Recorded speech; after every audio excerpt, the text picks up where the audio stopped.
नमस्कार दोस्तों, मैं हूं आपका दोस्त आपका होस्ट आर के और आप देख रहे हैं आर के ट्रेडिंग। दोस्तों तारीख है 26 जुलाई 2021 और यहां पे 27 जुलाई 2021 के लिए निफ्टी के फार्मा, मेटल, आईटी और साथ ही फाइनेंशियल स्टॉक के एनालिसिस लेकर आपके सामने हाजिर हूं। सारे स्टॉक्स को एक एक करके देखेंगे, कौन सा स्टॉक किस लेवल पर खड़ा है, कहाँ सपोर्ट और कहाँ रजिस्टेंस लेने की कोशिश कर रहा है। एपीएल अपोलो, अगर मेटल से स्टार्ट करें तो सबसे पहले एपीएल अपोलो को देखेंगे और एपीएल अपोलो में रेजिस्टेंस ले रहा है 1665 रुपये के आसपास का। 1665 को ये ब्रेक करेगा तो 1700 के टारगेट देगा और 1720 तक का एक टारगेट भी दे सकता है। लेकिन कल क्या करना है कि अगर ये 1625 के ऊपर निकलता है तो 1650 के लिए बाय का पोजीशन एपीएल अपोलो ट्यूब्स में बनाया जा सकता है। अगला स्टॉक अडानी इंटरप्राइजेस की बात करें, कॉस्ट टू कॉस्ट मतलब ना ज़्यादा ऊपर गया ना ज़्यादा नीचे, लेकिन चांस है पूरे ऊपर जाने के। 1417, 18, 19, 20 ये सब रेजिस्टेंस जोन है। अगर ब्रेकआउट आता है तो 1440 से 1450 के टारगेट मिल सकते हैं। अगर ये नीचे ट्रेंड लाइन के आ गया, 1380 के नीचे गिर गया तो ये कमज़ोर हो सकता है और ये 1350 तक के लेवल फिर आपको दिखा सकता है। कोल इंडिया 140 के ऊपर जब तक है उसमें टेंशन वाली बात बिल्कुल भी नहीं है, बिल्कुल बने रहेंगे, बिल्कुल अपना इंपॉर्टेंट सपोर्ट पर। 140 के नीचे जाने पर कमज़ोर हो जाएगा, 148 के ऊपर जाने पर फिर पॉजिटिव हो जाएगा। 152 से 56 तक का टारगेट आपको कोल इंडिया दिखा सकता है।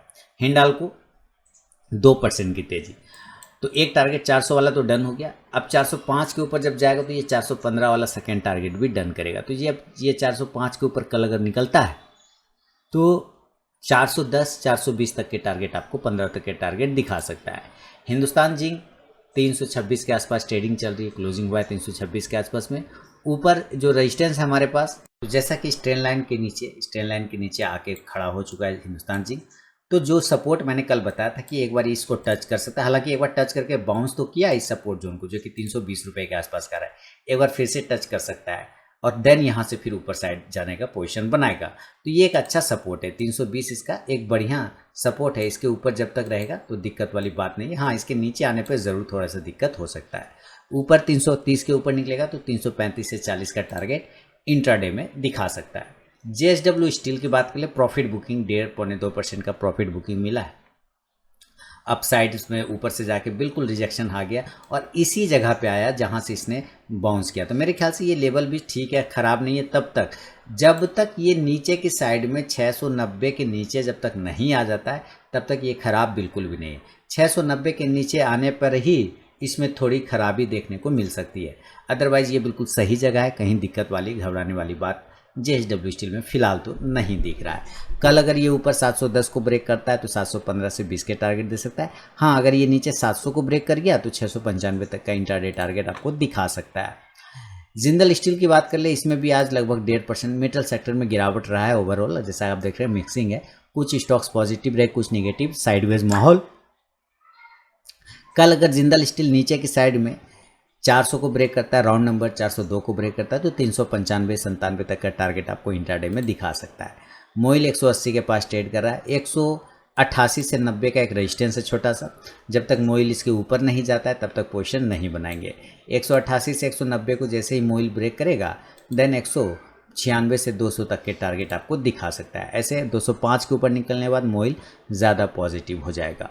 एनएमडीसी की बात कर ले तो एनएमडीसी अभी इस जोन से बाहर वो ट्रेड तो कर रहा है, लेकिन कुल मिला के उतना स्ट्रेंथ नहीं दिखाया। आप फिर देखिए वापस इसमें अंदर चला है। अब इसका कोई काम यहाँ पे है नहीं एक्चुअली। अब हमारे पास एक ट्रेंड लाइन है, उस ट्रेंड लाइन का काम इसको है।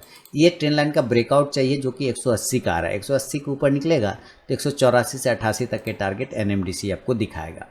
नेशनल एल्युमिनियम अप साइड में 85-86 का रेजिस्टेंस है, ब्रेकआउट करेगा 88 से 90 तक के टारगेट। नीचे अगर गलती से 82 को ब्रेक करेगा तो 78 तक का टारगेट भी दिखा सकता है। रत्नामणि मेटल्स 2100 के ऊपर जब तक नहीं जाए तब तक पोजीशन नहीं बनाएंगे। 2100 के ऊपर जाने के बाद 2150 से 2200 तक के टारगेट आपको मिल सकते हैं। स्टील अथॉरिटी ऑफ इंडिया देखिए बिल्कुल सेल में 130 के ऊपर निकलने के बाद 135 का टारगेट मैंने पोजिशनल कॉल दिया हुआ है। अब टेंशन नहीं है, बिल्कुल सही जगह है। कल वापस से सेल अगर 130 को ब्रेक करता है, 131 को ब्रेक करता है तो 135 पहला टारगेट और 140 दूसरा टारगेट भी देने की क्षमता रखता है। टाटा स्टील 1300 का स्टॉक हो चुका, आज का हाई 1308 रुपये का लगाया है। बिल्कुल हायर जोन पे पहुंच चुका है। कल अगर 1310 को ब्रेक करता है तो 1320 से 15 का इंट्राडे टारगेट देगा। नीचे अगर 1290 के आ जाता है तो थोड़ा स्टॉक कमजोर हो जाएगा, प्रॉफिट बुकिंग आ सकता है 1280 के टारगेट के लिए। मैं अपने नए व्यूअर को बताना चाहूँगा कि लाइव मार्केट में कॉल प्राप्त करने के लिए आप आरके ट्रेडिंग मोबाइल ऐप को डाउनलोड कर सकते हैं गूगल प्ले से, एंड्रॉयड वर्जन है, और वहाँ पे आपको लाइव मार्केट में कॉल मिलते हैं। दूसरा, टेलीग्राम चैनल पे भी कॉल मिलता है। वीडियो के डिस्क्रिप्शन में टेलीग्राम चैनल का लिंक ऑलरेडी दिया हुआ है। वेदांता 280 के ऊपर जाने पर अच्छा पोजीशन दिखाएगा दोस्तों। 277 276 के ऊपर भी निकलता है तो 280 282 तक के टारगेट आपको वेदांता दिखा सकता है। ब्लेसमेंट कॉर्प की बात कर ले तो ये 145 के आसपास का ट्रेडिंग कर रहा है, कोई दिक्कत वाली बात नहीं। ब्लेसमेंट कॉर्प थोड़ा सा कमजोर है चार्ट पर। ये जो ट्रेन लाइन का सपोर्ट है, इस ट्रेन लाइन का सपोर्ट लेके बार बार ब्लेसमेंट चल रहा है तो कोई दिक्कत नहीं है। इसके ऊपर 152 के ऊपर निकलता है तो 156 से 60 तक का इंट्राडे टारगेट आपको ब्लेसमेंट कॉर्प भी दिखा सकता है। तो ये था दोस्तों निफ्टी के मेटल स्टॉक्स पे मेरा अपना व्यू। ज़रा फार्मा स्टॉक्स को लगाएंगे और अब फार्मा के बाद फिर आईटी को, आईटी के बाद फिर फाइनेंशियल। मैक्सिमम स्टॉक की एनालिसिस मैं आप लोगों के लिए कर देता हूँ ताकि आपको कोई दिक्कत ना हो। देखिए औरबिंदो फार्मा थोड़ा सा गिरावट दिखाने की कोशिश कर रहा है। अगर आप देखेंगे नीचे से एक इम्पॉर्टेंट ट्रेंड लाइन का ये सपोर्ट है ना, ये ट्रेंड लाइन के पास एक बार अगर आ जाए तो ज़्यादा बेहतर होगा। देन इसको थोड़ा सपोर्ट मिल जाएगा जिसका लेवल 945 से 947 के आसपास आ रहा है, और हो सकता है कि जब ये यहाँ पर आ जाए तब यहाँ से ये बाउंस कर जाए। लेकिन अगर दूसरा कंडीशन ये भी ध्यान रखना है कि अगर ये 945 को होल्ड नहीं कर पाया और 940 42 ये सब नीचे का लेवल ब्रेक करता है तो ये कमज़ोर हो जाएगा। 935 तक का भी टारगेट और विंडो फार्मा आपको दिखा सकता है सेल साइड में। बायोकॉन की बात कर ले 390 के आसपास चल रहा है। 405 410 ये रेजिस्टेंस जोन है। 405 से 410 वो ब्रेकआउट आएगा। 415 से 420 के टारगेट मिलेंगे। नीचे सपोर्ट है 385 रुपये का, अगर वो ब्रेक हो जाता है तो 380 तक का इंट्राडे टारगेट आपको दिखा सकता है बायोकॉन में। कैटला जब से इस ट्रेंड लाइन को, इस ट्रायंगल पैटर्न को ऊपर की जगह नीचे ब्रेक कर गया तब से ये कमज़ोर हो चुका है। अब ये कमजोरी हो गया तो नीचे के इंपॉर्टेंट सपोर्ट मुझे लगता है थोड़ा सा और भी बचा है। 600 तक का जो इसका इंपॉर्टेंट सपोर्ट होता है 600 तक एक बार आना चाहिए। ऐसे आज का लो 603 रुपये का था, लगभग आ चुका है। एक बार टच कर सकता है 600 को, राउंड नंबर को, देन यहाँ से होल्ड कर गया तो ठीक है, नहीं तो फिर और भी नीचे 580 तक गिर सकता है। और अगर ये इसको बाउंस करना होगा तो ये 600 के जगह टच करने के बाद यहीं पर से ये बाउंस कर जाएगा ऊपर की साइड में। सिप्ला की बात कर ले 950 के आसपास ट्रेडिंग चल रहा है। सिप्ला भी ट्रेंड लाइन के नीचे ही क्लोज किया है। ध्यान रखना है सिप्ला अगर नीचे 945 को ब्रेक करता है तो कमज़ोर हो जाएगा। 935 930 का इंट्राडे टारगेट मिलेगा। अगर ऊपर 960 को ब्रेक करता है 970 से 80 का इंट्राडे टारगेट बाई साइड में भी मिल सकता है। डिवीज लैब 5000 के तरफ भाग रहा है बहुत अच्छे तरीके से। कल भी डिवीज लैब के ऊपर मैंने बोला था 4850 के ऊपर बाय का पोजीशन बनाइए 4900 और 4950 के लिए। शानदार तरीके से आज 4940 का इसने हाई लगाया। मेरे ख्याल से कल अगर ये 4940 को ब्रेक करता है तो 5000 तक के टारगेट आपको डिवीज लैब दिखा सकता है। डॉक्टर रेड्डी 5600 के ऊपर जब तक नहीं निकले तब तक कोई पोजीशन ऐसे हम लोग नहीं बनाएंगे। 5600 काफ़ी तगड़ा रेजिस्टेंस जोन है, लेकिन नियर में अगर ये 5450 ब्रेक करता है पहले तो 5500 5550 तक के टारगेट आपको दिखा सकता है। ग्लेनमार्क पर नज़र रखेंगे। ग्लेनमार्क आईपीओ लाइफ साइंसेस का आईपीओ कल आ रहा है तो उसके वजह से भी इस स्टॉक्स में मूवमेंट बन सकता है, चाहे नीचे चाहे ऊपर। फिलहाल तो नीचे का ही मूवमेंट दिखा रहा है। एक इंपॉर्टेंट सपोर्ट है 620 रुपये का। अगर ये 620 को कल होल्ड नहीं कर पाया, 620 के नीचे गिर गया तो हम लोग सेल साइड में जाएंगे दोस्तों। अगर 620 से ऊपर ही चल गया, 630 को ब्रेक कर गया, 32 को ब्रेक कर गया तो 640 से 45 का टारगेट आपको दिखा सकता है। लुपिन लगभग अभी हमारे पास रेजिस्टेंस जोन है 1195 रुपये का। अगर लुपिन इसको ब्रेक करता है तो 1200-1210 के टारगेट बनेंगे। चार्ट बिल्कुल भी ख़राब नहीं, चार्ट बिल्कुल अच्छा है तब तक जब तक कि 1160 के ऊपर बना हुआ है, टेंशन वाली बात नहीं है। पीएल की बात कर ले पिरामल इंटरप्राइजेस की तो 2252 के पास ट्रेड हो रहा है। 2300 के ऊपर निकलेगा तो 2350 से 2400 के टारगेट बनेंगे। स्टाइल्स फार्मा 800 का रेजिस्टेंस है। फिलहाल तो आज नीचे की साइड में स्टाइल्स फार्मा ट्रेड कर रहा है। रिसेंटली अगर ये 780 को भी ब्रेक करता है स्टाइल्स फार्मा तो एक अच्छा पोजीशन दिखा सकता है। स्टाइल्स फार्मा यही है। अब 800 से पहले 780 का भी रेजिस्टेंस ले सकते हैं। 780 के ऊपर जाने पर 790 से 800 का इंट्राडे टारगेट बन सकता है। स्टाइल्स फार्मा के बाद सन फार्मा की बात करें तो सन फार्मा एक पॉजिटिव मूवमेंट में। सन फार्मा ने एक अच्छा ब्रेकआउट दिया है और मेरा पोजिशनल कॉल भी है सन फार्मा में। बिल्कुल बने रहेंगे, टेंशन नहीं है। नेक्स्ट टारगेट 710 से 715 तक का बन सकता है सन फार्मा में, तो नज़र बना के रखेंगे सन फार्मा में। टोरेंट फार्मा की बात कर लें, और इसने आज का हाई 3110 के आसपास का लगाया है। वापस से अगर ये 3090 3100 के ऊपर निकलता है तो फिर पोजीशन बनाएंगे 3150 के टारगेट के लिए। वोकट फार्मा नीचे के भाव पे अवेलेबल है, सस्ते भाव पे अवेलेबल है फिलहाल इस टाइम।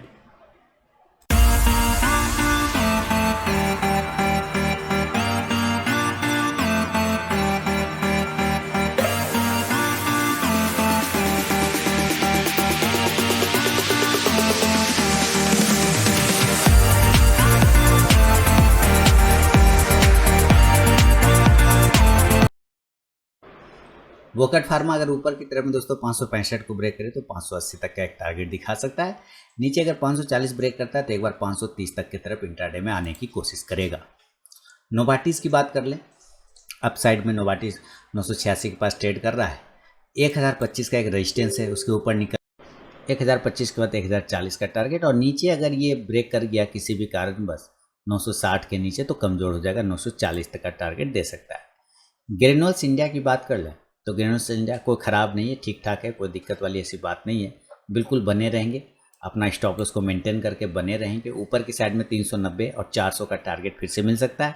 इसका जो रेजिस्टेंस जोन है 385 के आसपास आ रहा है, अगर वो ब्रेकआउट होगा तो 390 से 95 तक के टारगेट ग्रेन्यूल्स इंडिया दिखा सकता है। डॉक्टर लाल पैथलैब की बात कर लें, 3534 शानदार प्रॉफिट बना के आज इसने दिया है। 3591 का इसने हाई लगाया, यानी ऑल टाइम हाई पे ये स्टॉक पहुंच चुका है। तो कल भी बताया था इस बात पर कि ध्यान रखिएगा 3600 के टारगेट बन सकता है। अब जो है डॉक्टर लाल पैथलैब 3600 का एक रेजिस्टेंस ले रहा है, 3600 के ऊपर निकलेगा तो 3650 से 3700 तक के टारगेट बनेंगे। एस्ट्राजेनिका 3473 के पास ट्रेड कर रहा है, और मैंने बोला था 3700 के ऊपर जब तक नहीं जाए पोजीशन नहीं बनाएंगे। रिसेंटली अगर ये 3600 के ऊपर निकलता है तब कर सकते हैं, थोड़ा रिस्क ले सकते हैं, लेकिन 3700 के ऊपर जाने के बाद ज़्यादा बेहतर हो सकता है। नीचे अगर ये 3460 को ब्रेक करता है तो 3400 तक का इंट्राडे लेवल आपको दिखा सकता है। तो ये था दोस्तों निफ्टी के मेटल के बाद फार्मा स्टॉक्स पे मेरा अपना व्यू। अब जरा आईटी स्टॉक्स को लगाते हैं, जिसमें सबसे पहले बिरला सॉफ्ट से स्टार्ट करेंगे। और मैं अपने नए व्यूवर को बताना चाहूँगा कि लाइव मार्केट में कॉल प्राप्त करने के लिए आरके ट्रेडिंग मोबाइल ऐप को डाउनलोड कर सकते हैं, एंड्रॉयड वर्जन गूगल प्ले से। साथ ही टेलीग्राम चैनल पे भी लिंक मिलेगा, टेलीग्राम चैनल का भी लिंक मिलेगा। अगर टेलीग्राम चैनल पे कॉल चाहते हैं तो वीडियो के डिस्क्रिप्शन में लिंक है। बिरला सॉफ्ट देखिए, बिरला सॉफ्ट बिल्कुल बाउंस लेने के लिए रेडी है। अगर बिरला सॉफ्ट नीचे के लेवल को ब्रेक कर गया 394 को 395 को तो कमजोर हो जाएगा। अदरवाइज ऊपर अगर ये 407 से 8 को ब्रेक कर गया तो 420 तक के टारगेट दोबारा बिरला सॉफ्ट आपको दिखा सकता है। HCL टेक 1000 के लेवल पर वापस आ गया, बिल्कुल सही है।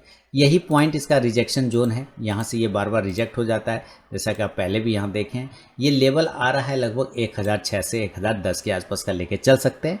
कल अगर इसके ऊपर निकलता है 1005 के ऊपर तो 1020 1025 तक के टारगेट HCL टेक आपको दिखा सकता है। इन्फोसिस ने 1600 का हाई लगा दिया, ऊपर 1612 तक गया था और बॉक्स के ऊपर निकल गया। कल भी पॉजिटिव रह सकता है, अगर ऊपर 1612 के ऊपर निकलता है तो 1620 से 25 के टारगेट इन्फोसिस आपको दिखाने की कोशिश करेगा।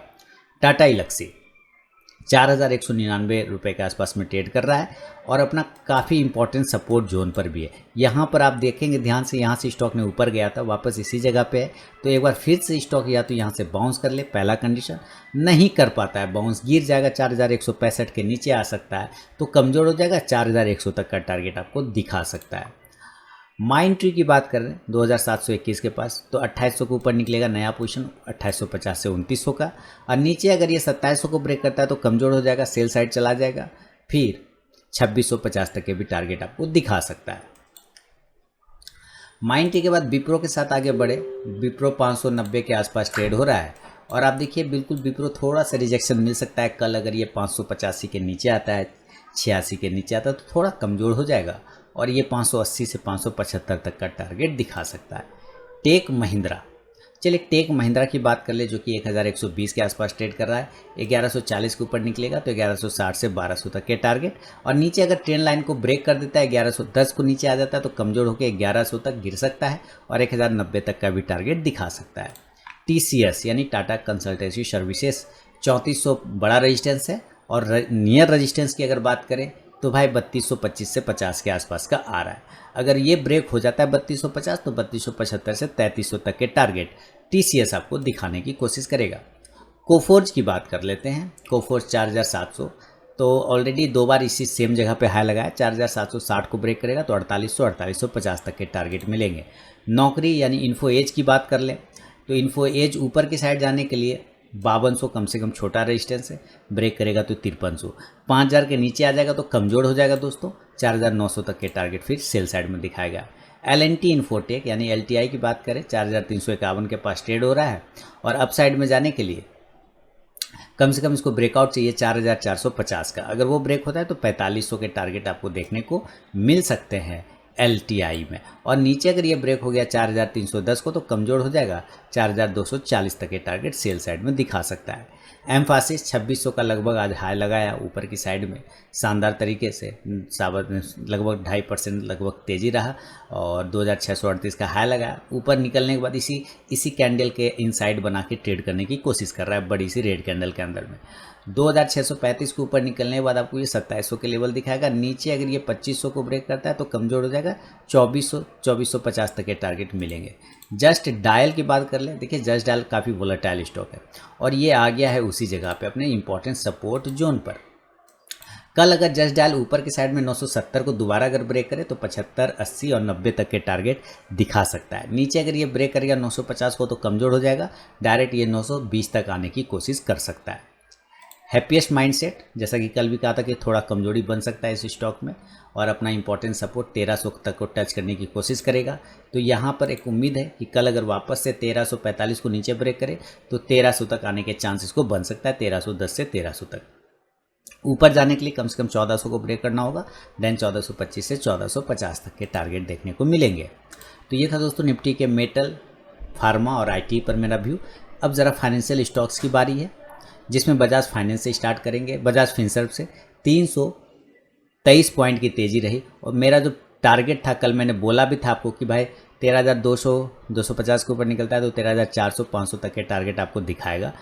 तो 13,575 का इसने आपको आज हाई लगा के दिया। तो ये टारगेट ऑलरेडी यहाँ पे डन कर चुका है। अब तो इसमें कोई टेंशन वाली बात ऐसे है नहीं। कल अगर ऊपर 13,600 को ब्रेक करता है तो आपको ये 13,700, 800 और 900 तक के टारगेट भी दिखाने की क्षमता रखता है। बजाज फाइनेंस की बात कर ले, बजाज फाइनेंस में जो रेजिस्टेंस आ रहा है चार्ट देखने से, बजाज फाइनेंस ऊपर की साइड में 6272, 75, 80 ये सब रेजिस्टेंस जोन है। अगर एक बार ब्रेकआउट आता है तो आपको 6350 से 6400 तक के टारगेट मिल सकते हैं। नीचे 6130 को ब्रेक करता है तो ये कमज़ोर हो सकता है। 6060 तक के टारगेट आपको नीचे सेल साइड में दिखाएगा। चोला फाइनेंस पूरी तरह से कमज़ोर हो चुका है चोला फाइनेंस, लेकिन ये भी सही है जैसा कि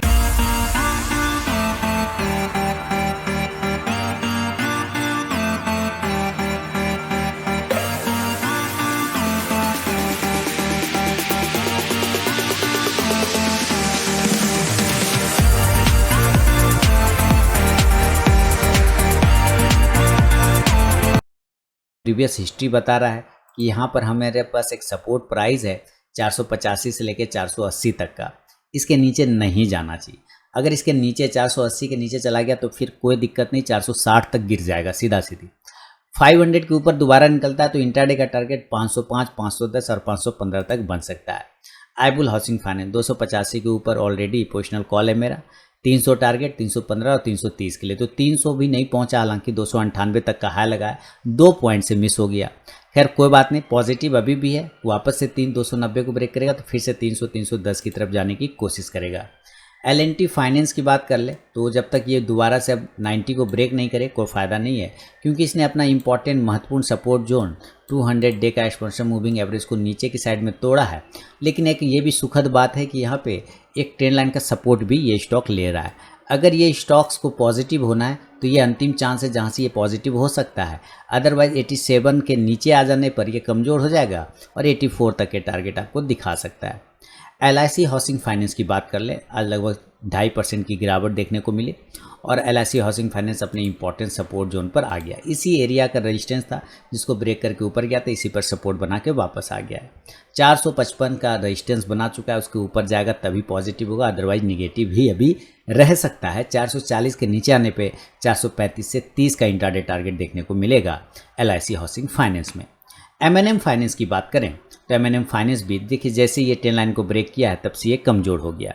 और मैंने कल आपको बताया था कि ये एक अपना इंपॉर्टेंट सपोर्ट है, नेक्स्ट टारगेट 150 तक आने की कोशिश करेगा, क्योंकि यहीं पर से ये बार बार रिजेक्शन लेता है और इसने बिल्कुल 150 को ब्रेक किया और उसके साथ ही यहाँ से जो इस ट्रेंड लाइन का सेकेंड रेजिस्टेंस है, सपोर्ट समझ लीजिए, यहाँ पर वहाँ पहुँचने की कोशिश कर रहा है। लो लगाया है 143 रुपये का, तो ये पूरी तरह से वीक है। हाँ, एक बाउंस हो सकता है, ज़्यादा से ज़्यादा एक बाउंस के चांस ले सकते हैं, लेकिन थोड़ा कमज़ोर हो चुका है चार्ट पर। एक बार ये 140 को टच कर ले तो थोड़ा मन को आराम मिल जाएगा, फिर यहाँ पर देखा जाएगा कि क्या करना है। अभी वेट एंड वॉच करेंगे। मन्नप्पुरम फाइनेंस 194 के ऊपर ही ट्रेड करा, ऊपर ही रहना चाहिए भाई। काफ़ी दिनों के जद्दोजहद के बाद ये ऊपर गया है। कम से कम 200 को ब्रेक करेगा तो 200 अब ऑल टाइम वाला यहाँ पर जो हाई है 200 वाला वो ब्रेक करेगा, तभी नया टारगेट 210 से 220 के बनेंगे। पोजिशनल लेके भी चल सकते हैं। मुथूट कैप की बात करें 465 के आसपास ट्रेड कर रहा है। ऊपर की साइड में रेजिस्टेंस 475, 490, 500 का तीनों था। फिलहाल अभी देखते हैं कि यहाँ पे क्या लेवल आ रहे हैं। देखिए ये है 495 का, तो फिलहाल 490 का एक छोटा सा रेजिस्टेंस पकड़ के चल सकते हैं। वो अगर ब्रेकआउट होगा तो 500, 510 के टारगेट देखने को मिलेंगे। मुथूट फाइनेंस अगला स्टॉक 1556 के पास ट्रेड कर रहा है। इंपॉर्टेंट सपोर्ट है 1525 के आसपास का। कल अगर ये नीचे ब्रेक करता है किसी भी कारण बस 1545 को, तो 1525 तक के टारगेट आपको दिखा सकता है। अप साइड में अगर ये 1570 ब्रेक करता है तो 1580 से 90 तक का टारगेट भी देखने को मिल सकता है बाय साइड में। ऐसा ट्रांसफिन ऊपर की साइड में 1410 का रेजिस्टेंस है, ब्रेकआउट होगा तो 1425 से 50 के टारगेट भी देखने को मिल सकते हैं ऐसा ट्रांसफिन में। तो दोस्तों ये था निफ्टी के फार्मा, मेटल, आईटी और साथ ही फाइनेंशियल स्टॉक पे मेरा अपना व्यू। अगर पसंद आया हो वीडियो तो कमेंट करके मुझे ज़रूर बताएं। और लाइव मार्केट में कॉल प्राप्त करने के लिए आरके ट्रेडिंग मोबाइल ऐप को डाउनलोड कर सकते हैं गूगल प्ले से। साथ ही टेलीग्राम चैनल पर भी कॉल मिलते हैं, जिसका लिंक वीडियो के डिस्क्रिप्शन में अवेलेबल है। तो मिलूंगा आप नेक्स्ट वीडियो में, तब तक के लिए बहुत बहुत धन्यवाद।